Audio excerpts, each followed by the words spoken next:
Hello and welcome to another episode of Earth911's Sustainability in Your Ear, the podcast conversation with a changemaker working to accelerate the transition to a sustainable carbon-neutral society. I'm your host, Mitch Ratcliffe.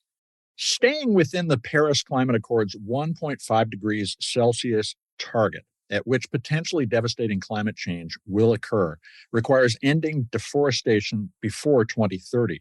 But as of 2020, the world is still losing about 38,600 square miles of forest annually. These vast but rapidly shrinking forest ecosystems are the lungs of the planet, essential to climate stability.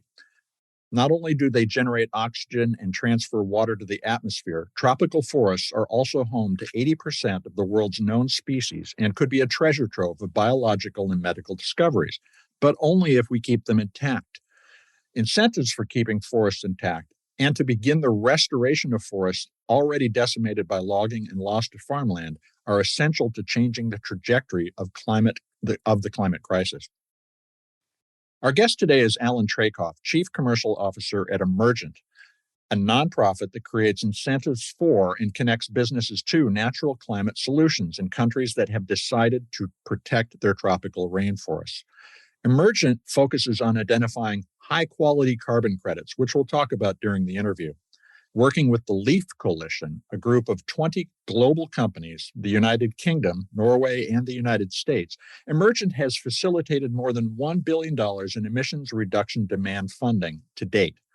LEAF also announced at COP26 in Glasgow, Scotland, that it had signed initial agreements to support deforestation projects in 5 countries in Central America and Asia. Preserving standing rainforests is the most efficient way to capture carbon, but Emergent also works with reforestation programs to restore land to its natural state. There's a lot to discuss, more than we can possibly cover today, so let's start exploring the potential for forest preservation and recovery. You can learn more about Emergent at emergentclimate.com. Emergent Climate is one word, no space, no dash, emergentclimate.com. Welcome to the show, Allan. How are you doing today? I'm doing great. How are you? Very well. Thank you for joining us. And, I want to start off by asking about the founding of Emergent. You have a mission to bring corporate money to preserving forests. What are the key issues that you're telling companies they need to understand about forests' role in the environment and the impact of destroying them for profit? Well, it's interesting because you have companies that are directly connected to land use change, and we refer to those as flag companies, forest, land use, and agriculture companies. These companies are directly and indirectly responsible for roughly 27% of worldwide carbon emissions. And then you have companies that are not in the flag sector and see themselves as distant from. But it's all connected, Mitch. And this is what I explain to companies as they're pondering their entrance into the jurisdictional REDD+ space, which we'll describe what jurisdictional REDD+ means in another question. But ultimately, I think part of my job, my team's job, is in helping companies to see that they have a direct connection to forests, because forests play an integral role in helping to prevent climate change, further climate change, not to mention biodiversity and a whole host of other benefits. So I think that companies, whether or not they are directly or indirectly responsible for destruction of forests, can play a role either within their internal value chain or in what we call beyond value chain mitigation. Now, you were part of the formation of the LEAF Coalition, which was announced at President Biden's Leaders Summit on the climate in 2021. And you have 20 members, global companies, plus 3 governments, the United States, United Kingdom, and Norway. Tell us about the evolution of LEAF and what kind of commitments a company has to make to join LEAF. Right. So at COP27, we made some very interesting announcements in terms of demand side participants. So we grew the coalition to 26 participants, and we doubled private sector ambition. So we now have a total of $1.5 billion in forward purchase commitments of jurisdictional RED Plus credits. And we also added the country of Korea to the coalition as our first Asian government. And Korea has a very interesting restoration story, and it stands poised to influence other countries who are on their halting deforestation journey. So I think it's important to reflect on the amount of progress in very, very little time. We've also signed a number of MOUs and LOIs with forest country governments themselves. So the pace at which we are getting to formal transactions is accelerating, which is positive for everybody. Now, your second part of your question was, what do companies need to do in order to get involved? Right. And that is, they must demonstrate against the LEAF buyers criteria that they are focused on their internal value chain emissions in a way that keeps them on a 1.5 degree trajectory.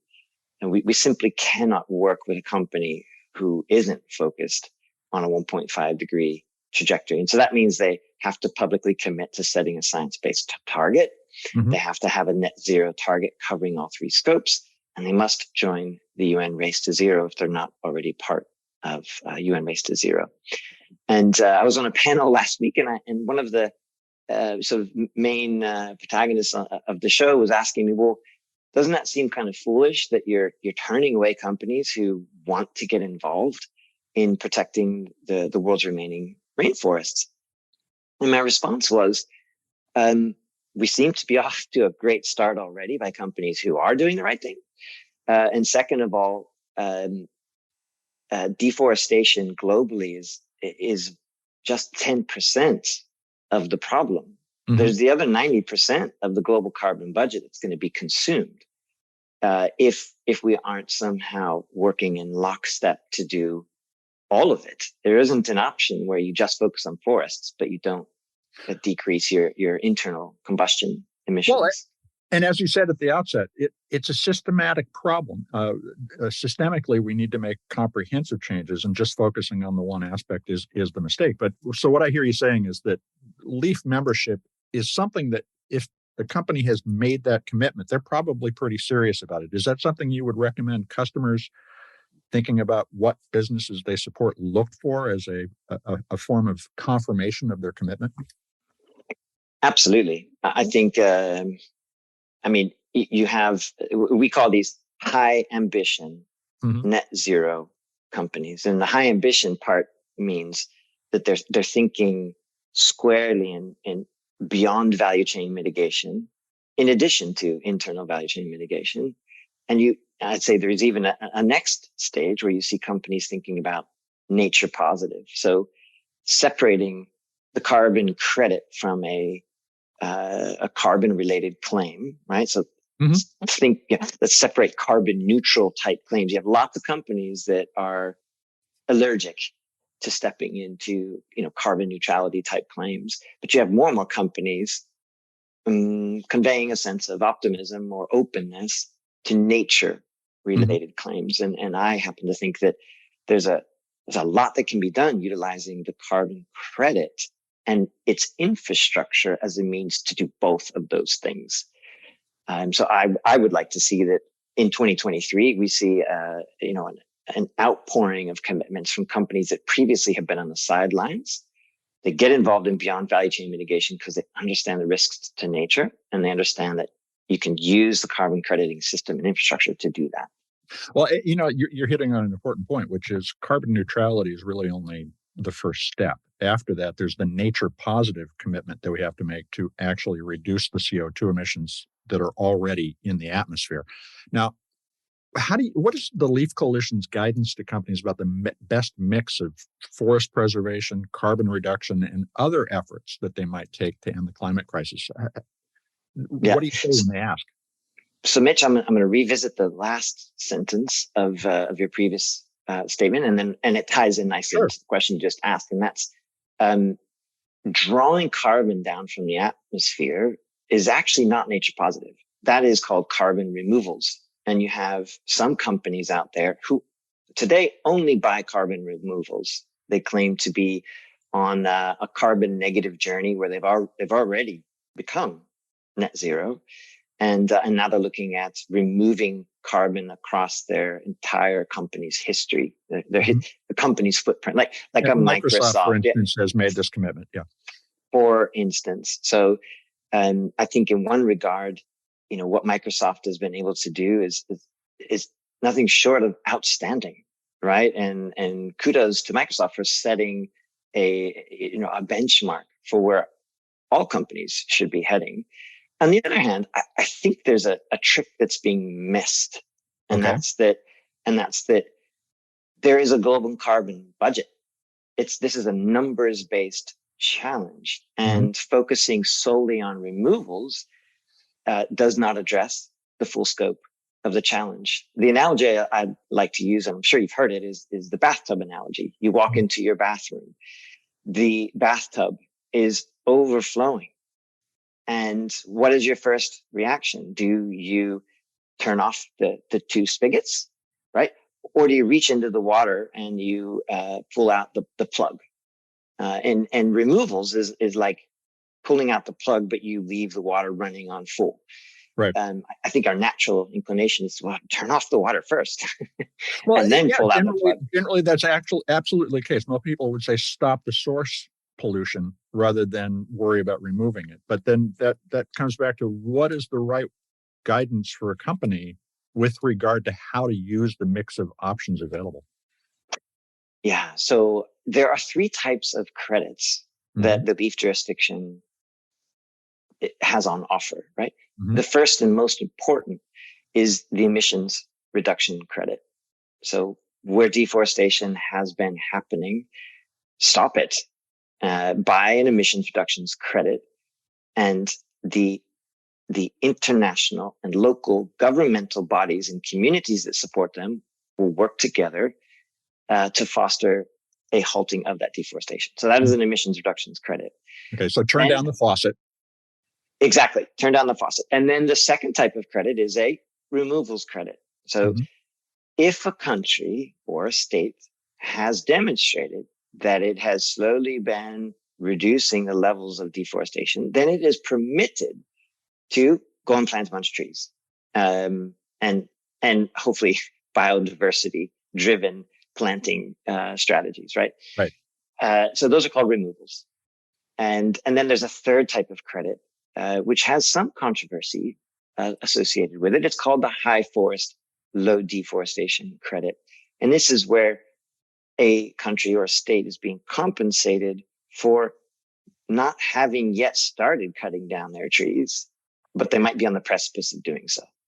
So reward them for preserving the carbon in their canopy cover and in their soils before they go about allowing for the private sector to come in and remove those trees. So, for instance, the Democratic Republic of Congo, which has a vast tropical rainforest, could actually monetize its rainforest with these credits. Exactly. So that we can preserve it. Exactly. Guyana is another good example. Guyana, DRC, there's a number of states in Brazil that qualify as HFLD. And coming back to nature positive, if you're a nature positive company, you don't really want credits per se. You don't want a carbon neutrality claim. Supporting HFLD countries and states is the ideal way of realizing your nature positive ambition. You're protecting biodiversity. You're helping with evapotranspiration.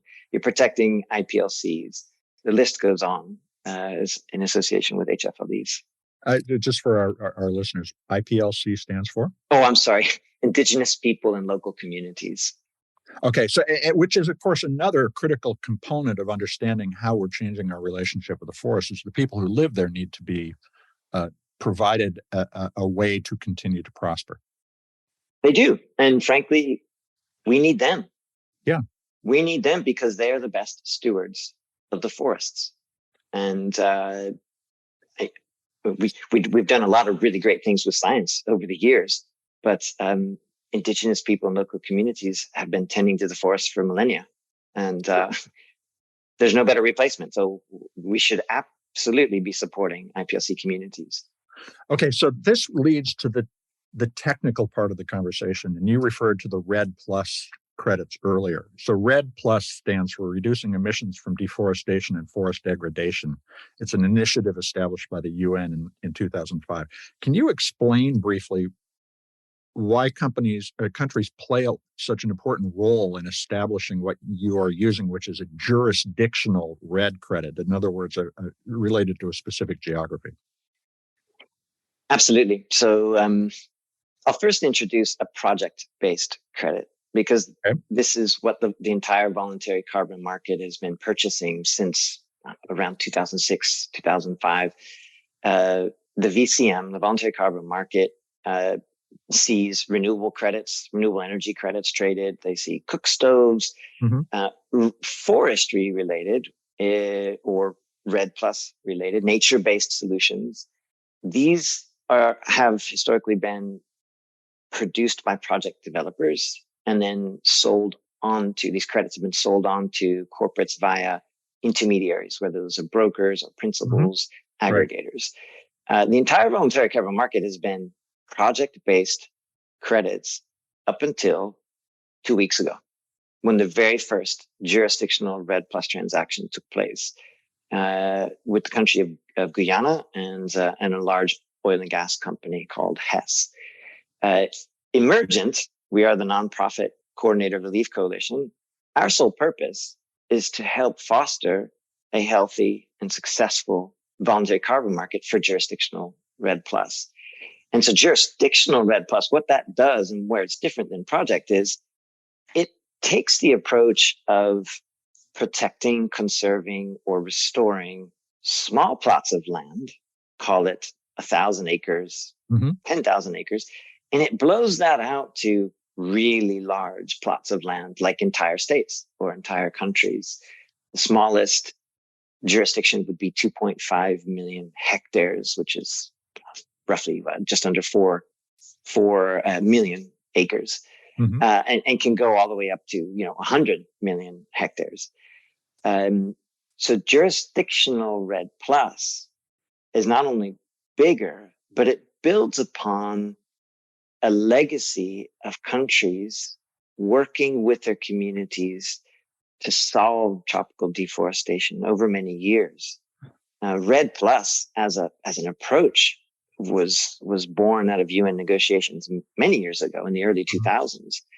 And countries have since that time been preparing for a day when private sector finance would be able to compensate them for their efforts. And on the run up until now, you've had numerous initiatives like Forest Carbon Partnership Facility run by the World Bank, many types of bilateral transactions, results-based transactions take place. But those have all been in the government-to-government realm. And you've never had the private sector come in to pick up the pace. And that's what's happening right now.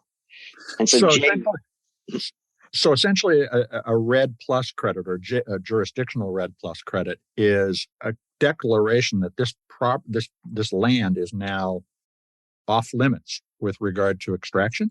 Or how would you characterize the continued relationship of the place with the economic opportunity to exploit the forest in some way?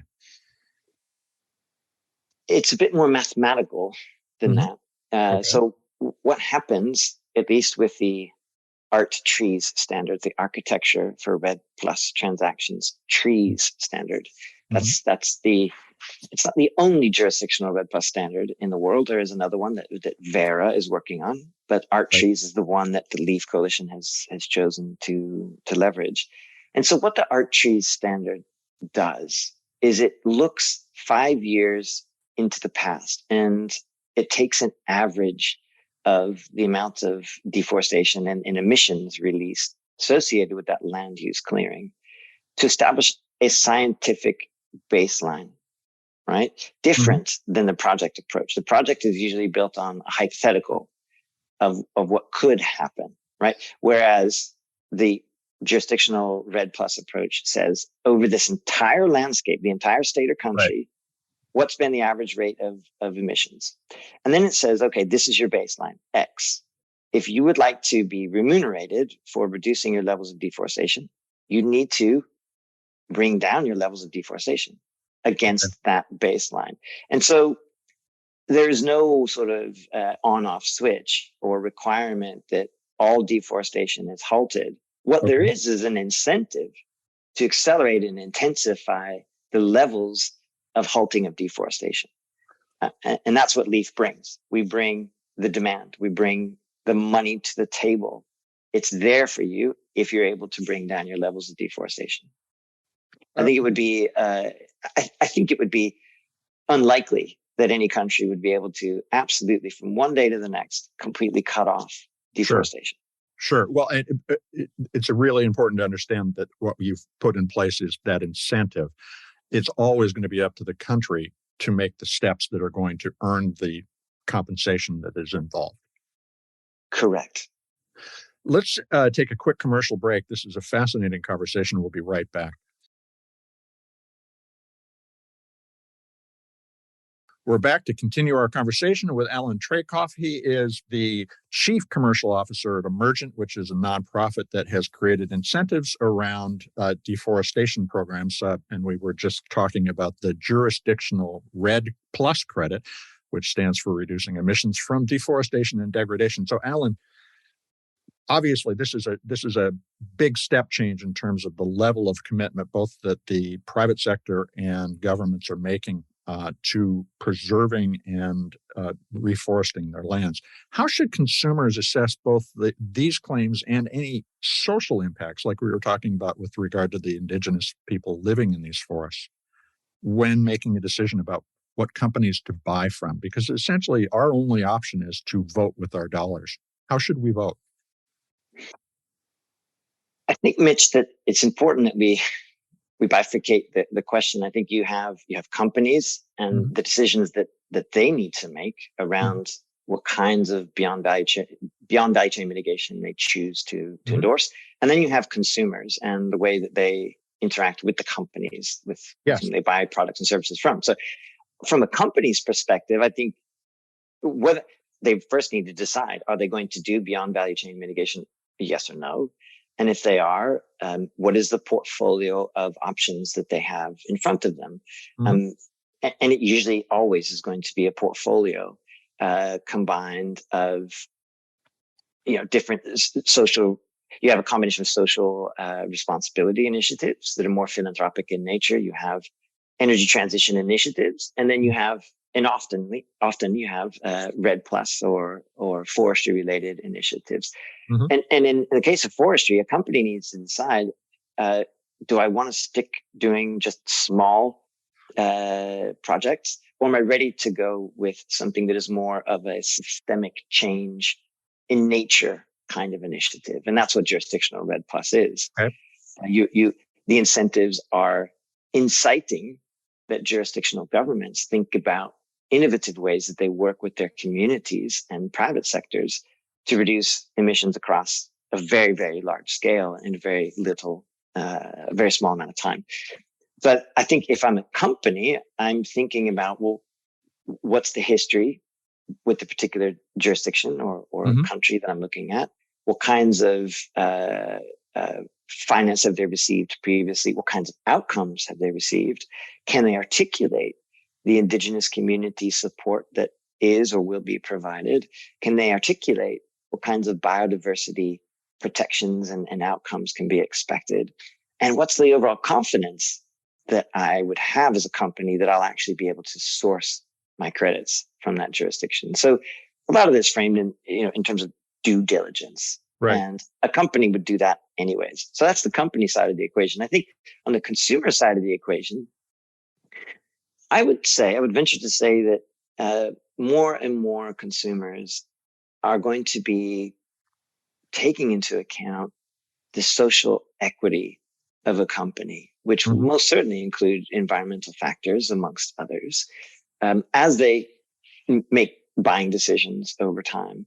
And I think those companies that can incorporate not just a carbon neutrality statement into their sort of strategic narrative will do well. But I think those that can articulate co-benefits beyond carbon are going to be the ones that are probably best understood, especially by millennials who understand that systemic change is required.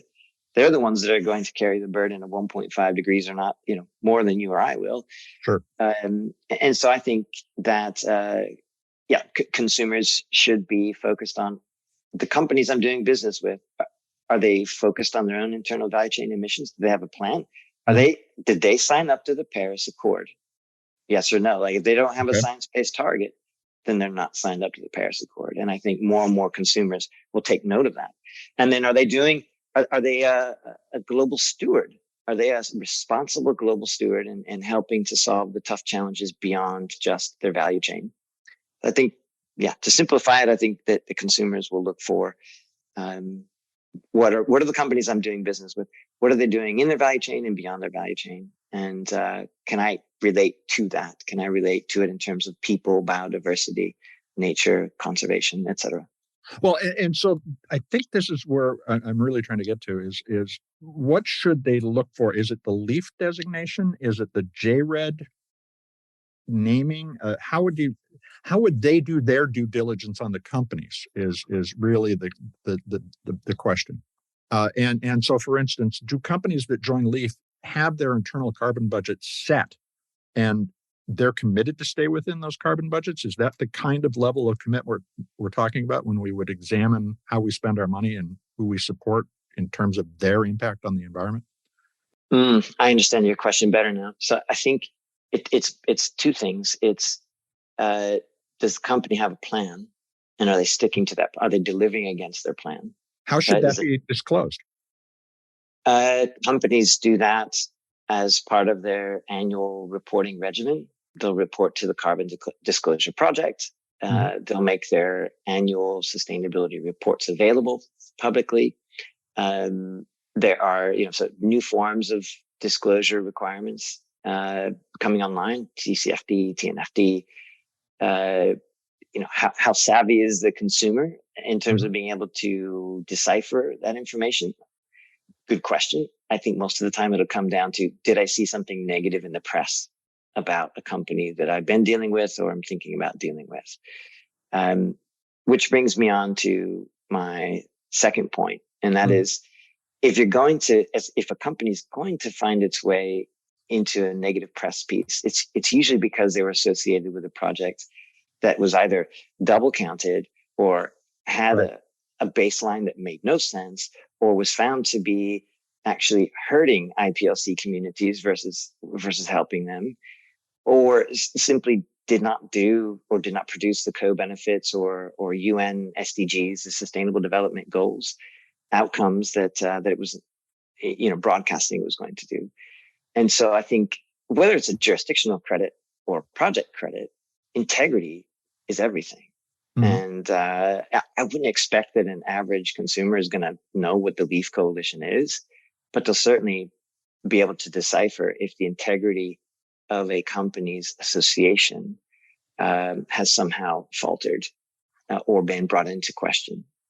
I agree about where you're going. The reason I'm kind of drilling down on this is our listeners are trying to exercise that level of discretion in where their money goes. And so how do you advise the companies that you work with to use phrases like carbon neutral and net zero when making those sustainability commitments or reporting their progress, which particularly here, in the States with the current SEC's proposal is about disclosing risk, but not necessarily disclosing commitments and progress. So it still feels to me like we're talking about a gauzy interface that is not very well defined for people who want to decide to be on the right side of history with the right companies and government.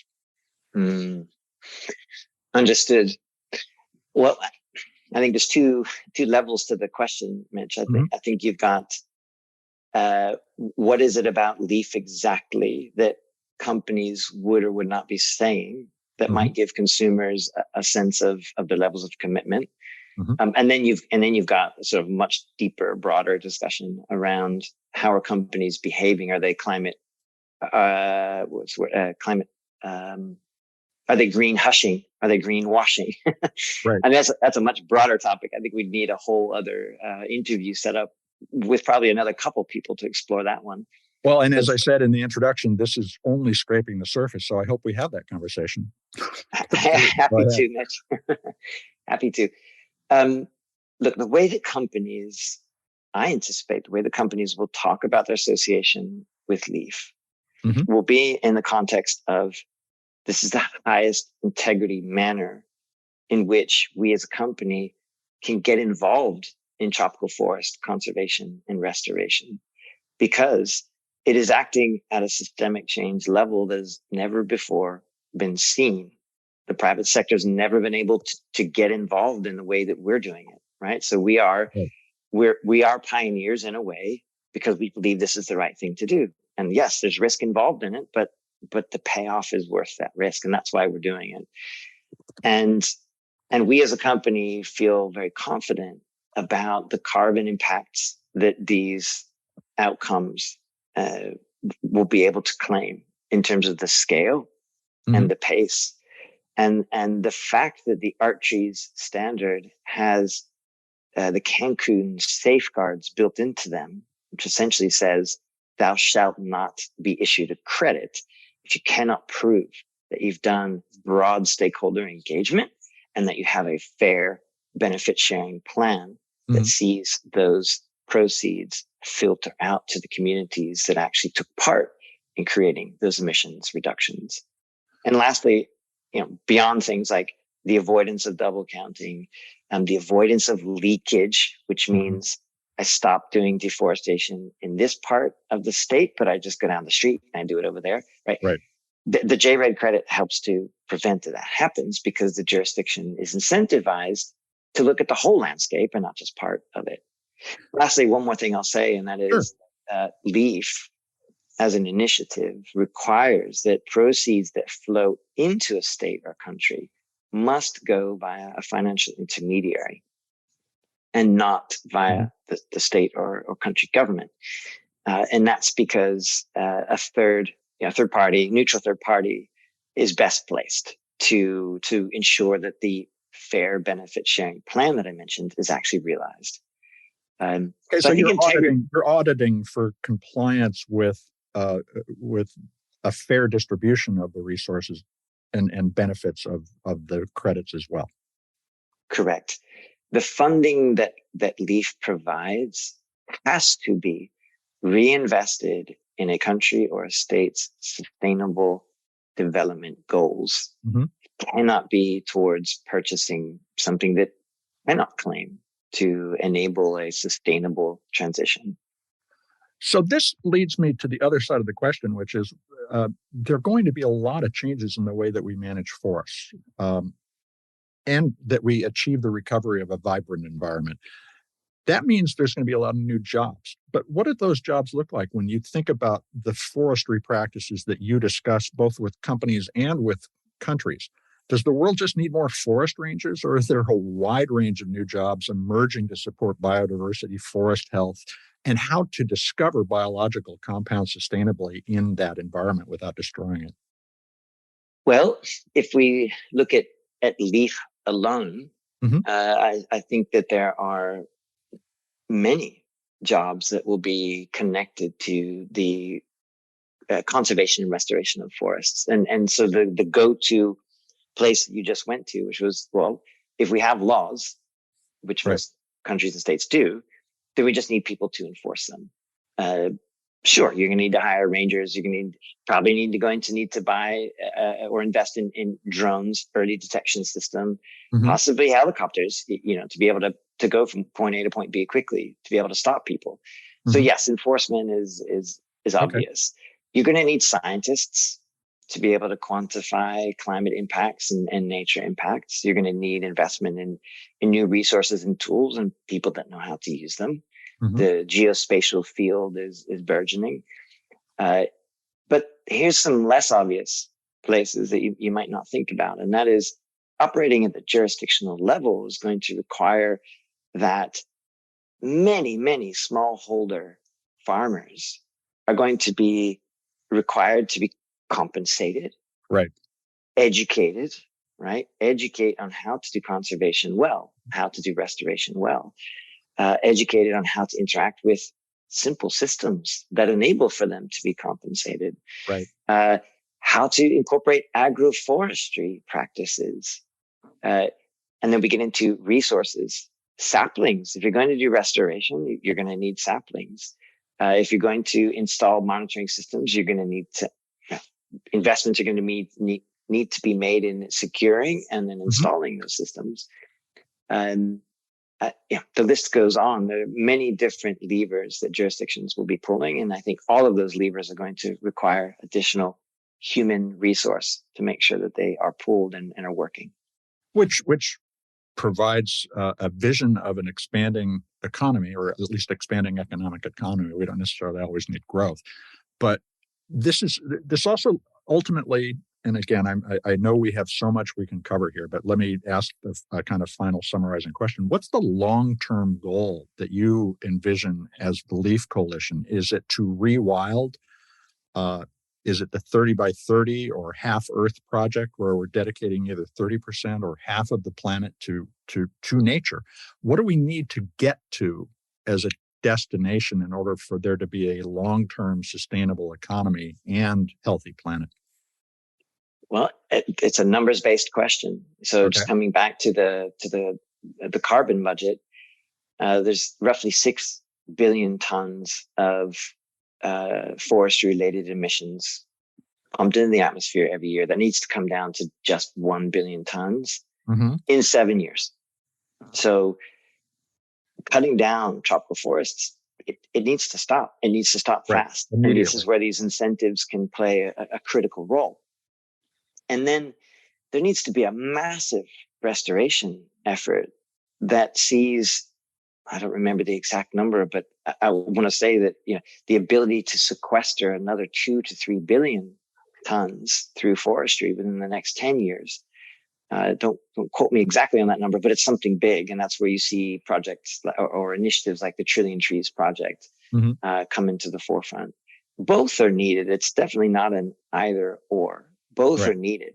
And I think that the beauty of the Art Trees credit and the Leaf Coalition is that the companies that my team and I have been able to convince to get involved are very keen to see that both take place, that conservation is upheld and that restoration begins. And that's where the mechanics of the Leaf Coalition enable that to happen, right? There's rules around how that can and should happen. For example, you can only begin to issue restoration type credits once you've stopped the destruction of your forests. So how can our listeners learn more and get involved from their perspective? I think that consumers can go to the leafcoalition.org website. They can read about what we've been able to achieve so far, what the initiative aims to, or the outcomes that it aims to achieve, who's in the coalition, right? Maybe these are companies that they already do business with. Right. And if they're really, curious about how else they might support as an individual, they can reach out to any of us at the Emergent. Well, emergentclimate.com is our website. And we're always happy to receive questions and thoughts and ideas about how else to amplify the work that we're doing. Well, Allan, I do look forward to another conversation to dig deeper into this, but thank you very much for spending time with us today. It was my pleasure. Thank you so much. We've been speaking with Allan Traicoff, Chief Commercial Officer at Emergent, the nonprofit that directs the Leaf Coalition, which is a consortium of global companies and governments. You can learn more about Emergent at emergentclimate.com. That's no dash, no space, emergentclimate.com, and about the Leaf Coalition at leafcoalition.org. Leaf Coalition, again, no space, no dash, leafcoalition.org. The rapid progress by the Leaf Coalition, which has marshaled more than $1.5 billion in carbon project funding in less than 2 years, is inspiring. It also shows that, to some extent, society may have prepared itself to address the climate crisis. We have the infrastructure for collaboration necessary to connect funding and projects with the level of accountability and transparency necessary to inspire confidence that governments and corporations can work together effectively. Now, of course, consumers and the rest of us need to have clear line of sight visibility into what's going on so that we can choose to back the project, the companies, and the government efforts that are underway. We'll have Allan back on the show again in 2023 to discuss how the LEAF Coalition is evolving. I hope you'll take a few minutes to share this show or any of the more than 350 episodes of Sustainability in Your Ear with your friends, family, neighbors, and coworkers. And if you take a few minutes to give us a rating on your favorite podcast platform, that would be great. It'll help get the word out. You folks are the amplifiers that spread the ideas that lead to a less wasteful world. So let folks know they can find us on Apple Podcasts, Spotify, iHeartRadio, Audible, or any of the other fine purveyors of podcast goodness. We appreciate your support. I'm Mitch Ratcliffe. We'll be back in the new year with another innovator interview. In the meantime, folks, take care of yourself, take care of one another, and let's all take care of this beautiful planet of ours. Have a green day.